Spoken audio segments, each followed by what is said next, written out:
again and welcome to another edition of Newsmaker of the Week. I'm Leon Warden and I am very pleased to introduce this week's newsmaker from the Sons of the San Joaquin, Mr. Jack Hanna. Howdy, Leon. Howdy, folks.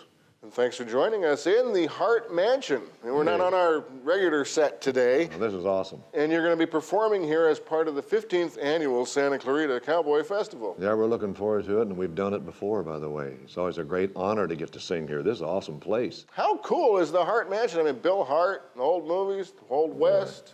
That's cowboy. That's what you call a vintage cowboy. And Santa Clarita is the best. It's the best. I'm not saying it just because I'm here. I like it better than any other venue we do. To get to walk out on the street, get to go down to the Long Branch Saloon, you know, and play like you're Matt Dillon, you know, and sit there and talk to Kitty, you know, and have a great time, have a little sarsaparilla.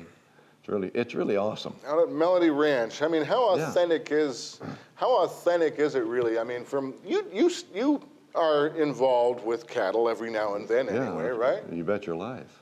So about every week. How authentic is what we do compared to what really goes on the ranches? Well, I think it appears authentic. Everything here is the way it was in the Old West, as we know it, and I'm a historian. And one of the things I like about, or the thing I like most about Santa Clarita is that it's an authentic town. It's not just storefronts. You could go in the stores and you can shop, and it's just a marvelous place. The atmosphere is awesome. And certainly authentic movies, if there is such a thing. I mean, Bill Hart here, whose house we're sitting in back in the 20s. I mean, you know, what you do, I mean, Sons of the San Joaquin, obviously people, old-timers especially, would be familiar with the name Sons of the Pioneers. That's right. Roy Rogers. Tell me about how you came about to pick the name for your, well, first of all, who is the Sons of the San Joaquin? Well, it's composed of my brother Joe. He's a little older than I. And then Lonnie, his son, my nephew. And we were actually singing for fun in my father's 85th birthday in the backyard. All the Hannas came to gather around, and anybody that wanted to come to Dad's birthday party. And Dad and I and Joe were singing, and we called it Pioneer Music because we sang the Sons of Pioneer stuff. And Lonnie kind of drifted over and said, could I sing one of those songs with you? And I remember saying, well, you don't know this stuff, do you? He says, well, I've been listening to it for about 25 years. He said, I should be able to make a pretty good stab at it. And I said, what do you want to sing? He said, Blue Prairie. And so he took the high part, Joe took the middle part, I took the bottom part. And we sang it, and he said, boy, that sure sounded great, didn't it? And I said, yeah, it really did. About a month later, he called me up and said, hey, I've got a place for us to sing. You want to go sing there? Well, you don't know any songs, Lonnie. He said, well, can't you teach me some? So we went and taught him 4. And we sang 4 songs at this event and got a standing ovation, so we had to sing one over again because that's all we knew. And it was just up from there. And you know a few more than that today, and you even write your own. Yeah. I've written music and poetry all of my life, ever since I was a little kid. I wrote a poem when I was 3 years old. Yeah? Can you recite it? Yeah. It was a song. It went like this. The West, the beautiful West, so hot and so dusty and dry. Old Musty and I will live till we die out on that beautiful West. I climbed up in my mother's lap, and I said, Mama, I have a song I want to sing to you, and I sang her that song, and of course she just cackled, you know. She thought that was the greatest thing that ever was. I was 3 years old. 3 years old. And I've been writing ever since. So you've been doing this a little while. I've written everything. I write everything from love songs, gospel songs, cowboy songs, you name it. History songs. I love history. I'm a fanatic about American history, but even more so about California history, although I'm a Missourian. We came to California when I was 3 years old. Okay. It's when we got here that I climbed up on my mother's lap and sang that song because we moved into cowboy country. The cowboys still lived in bunkhouses, and they would come into the store after school. When I would come home from school, they would come in with their spurs ringing, jingling, their chaps, you know, so you could feel them zipping, you know, as the leather brushed each other, and their horses would be in the trucks, not in horse trailers, up in trucks. It was just awesome. I mean, it was better than a movie. Now, I know you look like you're about 50 years old, but actually, when you're talking about 3 years old, you're talking about what, the 1930s? 34. 30s. We came here in 34. Okay. Mm-hmm. And you came to San Joaquin? No, 37, excuse me. We came here in 37. 37. I was 3 years old when we arrived. Born in 1934. Okay, we got that. I was born in 1933. Born in 1933. We came here in 37. Okay. Yeah. Okay. All right. So you came to the San Joaquin Valley. Yeah, and we moved into cowboy country. Mm-hmm. And I used to go up to the cowboy ranches, and I would sit on the corrals when I was a little kid after school. I walked 3 miles home to school both ways in the snow. You know what I mean? Mm-hmm. And it was a rough life, but I would go up to the cattle ranch, and I would sit on it was a beautiful cattle ranch. It looked like a Cecil B. DeMille set. Mm-hmm. I would sit on the corral, and I would watch the cowboys break the horses. I would watch them brand and rope and tie and all this kind of stuff. And, you know, I fell in love with a cowboy. That's all I ever wanted to be, was a cowboy, until I became an athlete. You know, when I became an athlete, then I wanted to be a professional athlete. Well, but you can mix the two real well. It's a lot of fun because roping it's athletic. Sure. It's like throwing a ball in a sense, but you got to ride a horse at the same time. It's kind of like patting your stomach and rubbing your head, or vice versa. Right. You know, it really takes. You have to be you have to have an equilibrium to do that. So you became an athlete, and you ended up coaching athletics. Yes, I did. Right? Tell me about that. I mean, why not go be a working cowboy as a profession? Well, I mean, why did you go the path that you went? Well, because I had to leave pro ball because of arthritic joint. Mm-hmm. I was a pitcher and I had arthritic joint. Who'd you play for? I played. I belonged to Milwaukee Braves, and then I was in the California Angel pool when they made the California Angels. But I played AAA. Okay. Right. Never made the majors. I went to spring training a couple times, but never stayed. But that's beside the point. If I hadn't had a bad arm, I would have made it. But you know. I'm bragging just a little bit. I understand. But anyway, I became a coach as a result because I was smart enough to go ahead and get my education. Mm-hmm. And then I went on to get a master's degree as well. But I taught for 18 years, and then I counseled for 12. And I coached football, wrestling, and baseball. Mm-hmm. But my main sport was baseball. You know, mm-hmm. That was my forte, was baseball. But you were as a teacher, you also taught history, or? Well, since I have been since I've been retired, I teach creative writing. Oh? Yeah, I was a phys ed teacher. Okay. I taught a little math. That wasn't my forte, mm-hmm. But I was a phys ed teacher and a coach. Well, tell me about this. I mean, what do you see as, I mean, when we're talking music of the Sons of the San Joaquin, or really any Western music that people are going to hear out there at Melody Ranch in our poetry festival, that's something different from country music. Oh, how is what you do different from country music? So different. You know, it's hard for me to talk about country music without saying this. There's a lot of crying, lying, and dying in country music. Trifling, you know, and that kind of stuff. Mm-hmm. But there are some great tunes in country music, don't get me wrong, but country music is not what it is when I was a kid. When Eddie Arnold and Jimmy Reeves and George Morgan was singing at that time, it was really country music. It was songs about country. Mm-hmm. Country music now is songs about the urban life. Okay, it has nothing to do with country. Right. And of course they wear cowboy hats and boots, and I haven't been able to figure that one out. But cowboy music is songs of the West. It's Western music. It's about the topography, the geography, the beauty of the West, the frontier, the pioneer, the settling of the West. Mm-hmm. That's what it's all about. Mm-hmm. It's about the missions. It's about California and the establishment of the missions, the Spanish period, then the Mexican period, mm-hmm. Then when the white European came in, or the gringo, I guess is the best way to call us, because Spaniards were white Europeans, by the way, mm-hmm. You know. But in 1849, when California became a state, and then you had 1849 when the gold rush was discovered, and the greatest influx into any single area at one time happened in California. It was the biggest demographic upheaval that had happened before the Civil War. Mm-hmm. It was a marvelous history. The history of California is a romantic history.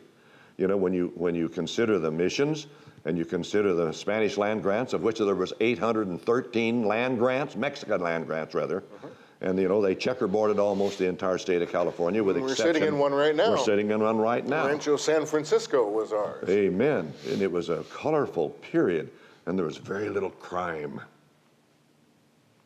And very few people. Well, yeah, but there's very little crime per capita. Okay.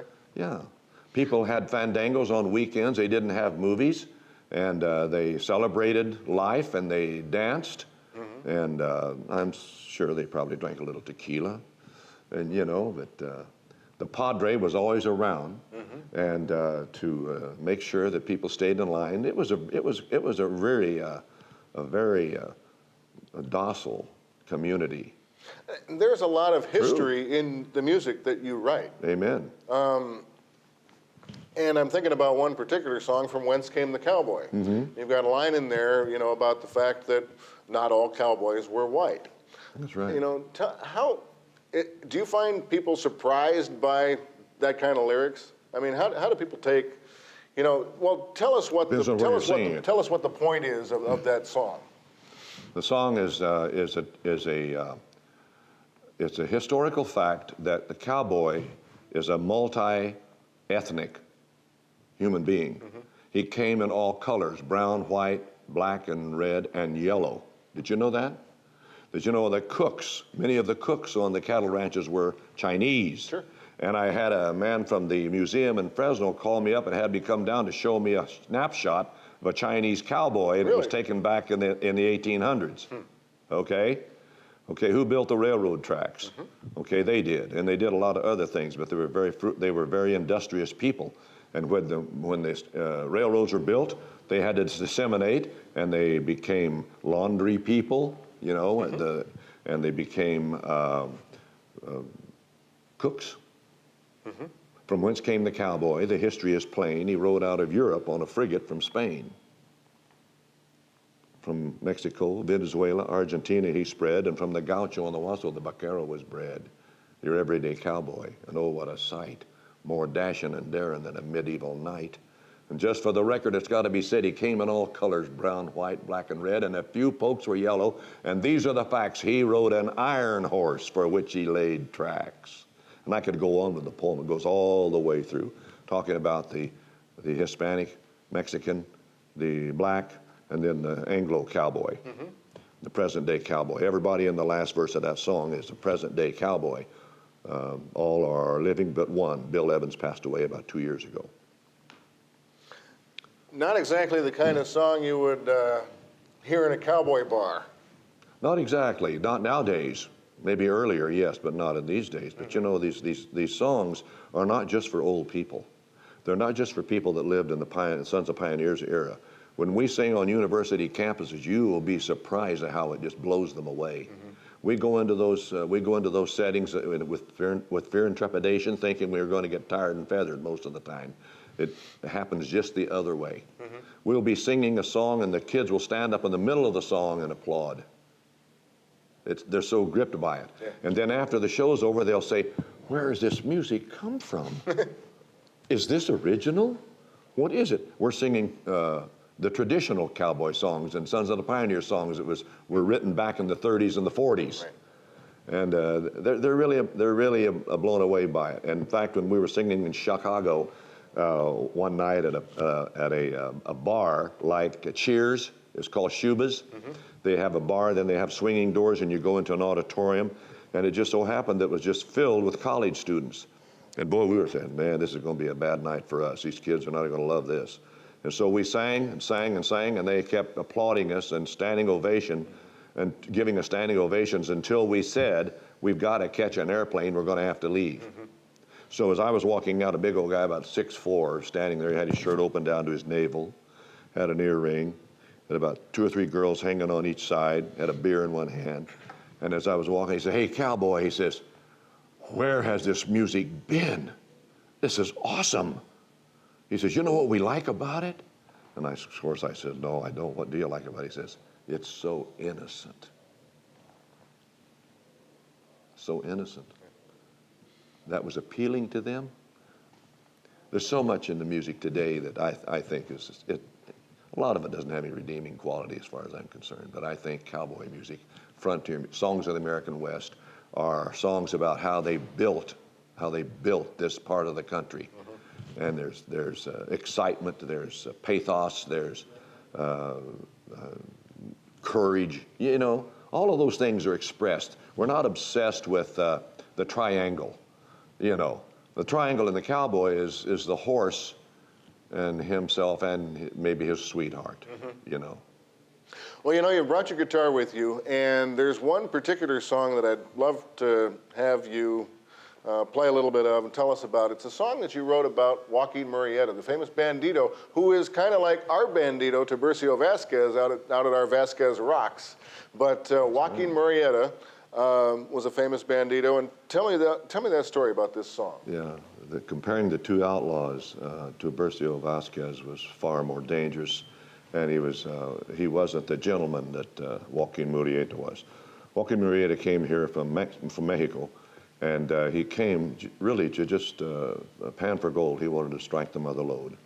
And while he was here, his wife's brother was accused of stealing a mule, and they hung him.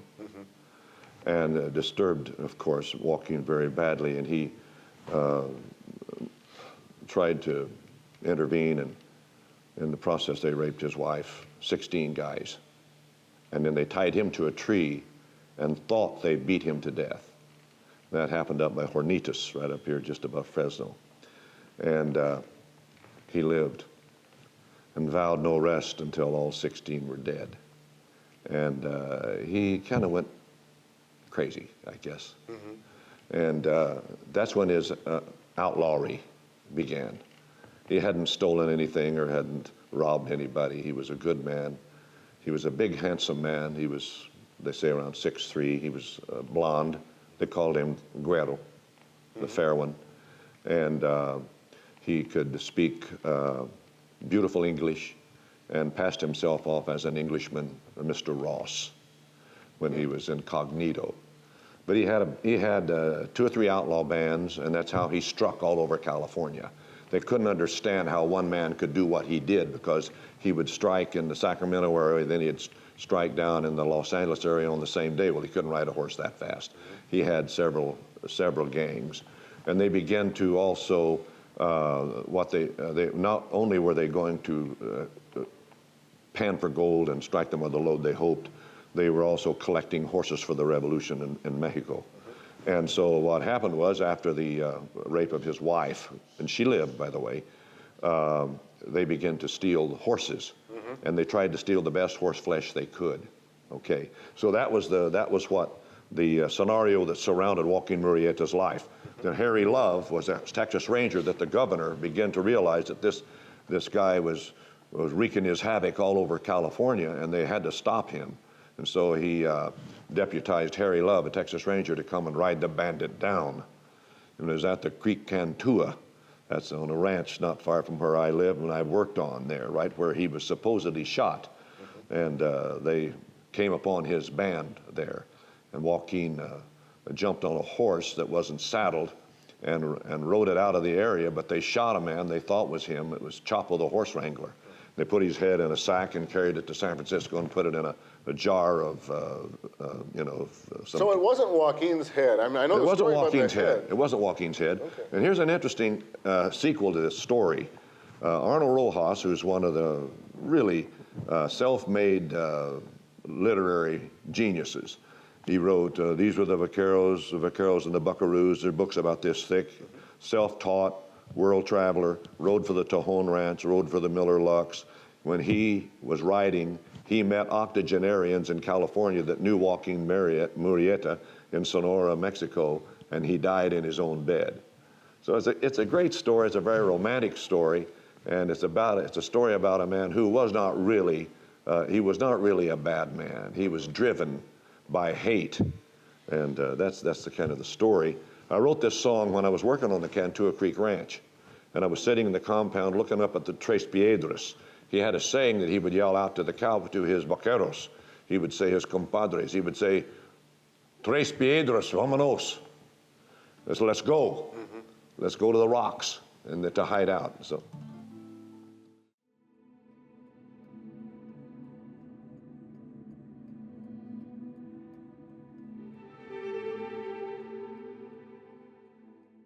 And the story goes on, and they ride up on him there at the Cantua Creek. Dusk, the posse opened fire and shot 2 bandits dead. Hell rode old Cantua Creek was like a bath of lead. And they gunned down Murrieta. Others said was no such thing. 'Twas Chapo, the horse wrangler, who looked like the bandit king. You know what it is. And the other side of the story. I mean, I think, you know, the people today who have even heard of Joaquin Murrieta only know him as this dangerous outlaw. Yeah. And I'm thinking, you know, I'm going back to man. from Whence Came the Cowboy. I would think that a whole lot of people think that all cowboys were white. Yeah. You know, so you're giving kind of the, I don't know, it's the other side of the truth. You know, the real history. You're some kind of a rebel or something. Yeah. Cowboys took their dallies in California before they did in Texas. Yeah. Is that right? Yeah, 1769, the first missions were built. And it was the Padres. They were not just holy men. They were he-men. But people have it all mixed up. They don't read the history. They just read the school books. They don't get into the nitty-gritty of what happened. They taught these neophytes. The first cowboys in California were the neophytes. They were the Native Americans. They were taught to handle horses on these ranches. In 1837, when the missions were secularized, Leon, they only had 500,000 head of cattle on 21 missions. 500 head. And they weren't the same kind of cattle either that they have today. Well, no, they were cattle from Spain. They were Spain. They were longhorned animals, but they had 35,000 vaqueros, and the missions alone had 65,000 horses. That's when they secularized the missions. They had to get rid of all of that because Mexico didn't want a theocracy. Okay, they wanted a dictatorship. Yeah. And so as a result, they got rid of all the cattle. They got rid of all the horses. The horses came over the Coast Range Mountains into the valley. And Johnny Walker in 1848 said, "I looked out across the valley and I know there was millions." So it's a great history. You know, California's got a romantic history. It's too bad that the children in our schools aren't taught the whole story, because it's something to be proud of. And your songs are, I mean, that's what it's all about. It's about your songs are all about the stories. And I think even, you know, broader Western music and cowboy poetry, it's about the stories. Is there, you know, this stuff doesn't make the top 10. We have to wrap this up, but this stuff doesn't make the top 10. You know, is there hope for the future of the cowboy music and poetry genre? Is there hope? Yeah. Only on a, I think on a small scale. I don't think it'll ever come back and take the day. But will the stories survive? Oh, I think it will. As long as there's cattle and stars in your eyes, the cowboy will ever remain. The cowboy is the greatest folk hero on the planet. If you don't believe it, follow the sons of the San Joaquin all over the world. Cowboy hat and the boots. You are king. You are the king. And it's really true that my doctor wants to be a cowboy. My pastor wants to be a cowboy. They think they know what it is, and they want to be a cowboy. Every little kid wants to be a cowboy. Who didn't want to be a cowboy? Yeah, every little kid wants to be a cowboy. Every little girl wants to be a cowboy. I go into schools and teach this California history and sing. You'd be surprised at the things that the children write to me. You know what they want to be? They want to be a cowboy. Well, you know, they'll wise up one of these days and they'll be a doctor and a lawyer and a teacher, but they'll have horses. And, you know, there are more cows and horses today than there ever has been. Did you know that? I kind of heard that in a line in a song one time. Yeah. I am a member of a amateur roping association. It's called the American Cowboy Team Roping Association. You know how many members we have? 95,000. Is that right? 95,000. Yeah. That just goes to show you how much equine activity, cowboy-related activity. Sure, not all of us are cowboys and do the work of the cowboy, but every weekend we're out there roping steers and heading and heeling and playing cowboy. And how much of that still goes on in California? Oh, plenty, as much or more than any other state, just as much as Texas. And the reason is because we have more people here. I mean, there is here in the Los Angeles basin, there's just thousands and thousands of guys who are roping. You know, they're not working cattle, but they're roping for fun. And California is replete with cattle. I mean, we have a tremendous cattle business out here, you know. Well, if you drive up past the Harris Ranch, you see them. But Yeah. are there still working cowboys like there always used to be? And will there always be? Well, where were you last Wednesday?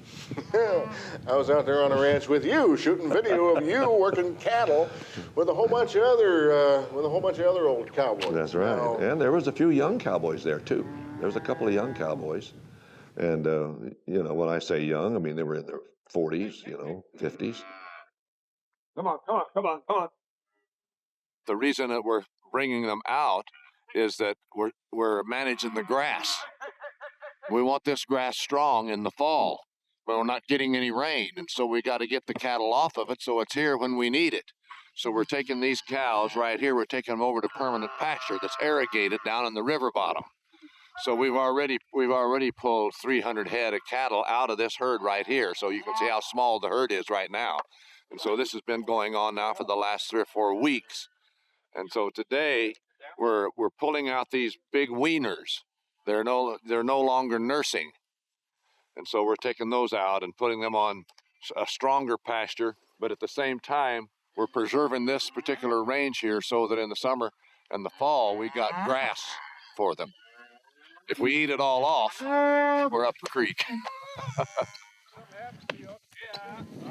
You know, in the heyday of the cowboy, it is a fact that the men that went up the trail weren't young guys. I mean, weren't old guys. They were not old men.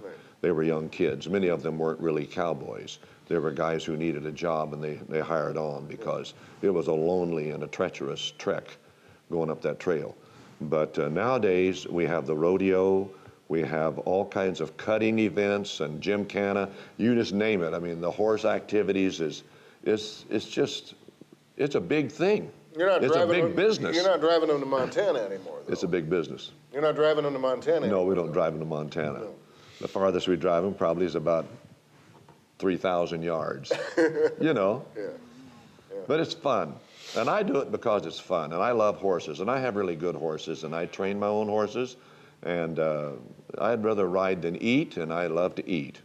Would you rather ride than play the guitar and sing? No, it all blends together. Do you actually sing to cows? No, not really. I don't think I ever have sung to a cow. But, and I don't really yodel much out on the prairie. I do write songs in the saddle. And one of the gifts I have, and I hope I never lose it, I don't need paper. I don't need a pencil and paper. If the song comes, it comes, and it's there. It sticks like glue. Yeah. And another thing, the horses have really saved my marriage, I have to admit. Because when my wife gets tired of me, you know what she says? She says, Jack, why don't you go ride your horses for a while? You know? Keeps a tranquil household. I tried to make a cowboy out of her, and I'm kind of glad that I didn't. Because she's got her world, and it's kind of a sissy world as far as I'm concerned, but she's a girl. But, you know, I know some of these cowboys, Leon, that their wives ride with them, and, you know, they're constantly telling their husbands how to do it. Is that right? Yeah. And many of them they're better riders than their husbands. And you tell them that, I'm sure. Well, anyway. And your trip has taken you around the world. I think it took you to Carnegie Hall, didn't it? Yep. Yep. And tonight you're playing the Hart Mansion. So there you go. This has been a rich ride. It's been a very rich ride. It's all Lonnie's fault. Lonnie, the 25-year-old kid.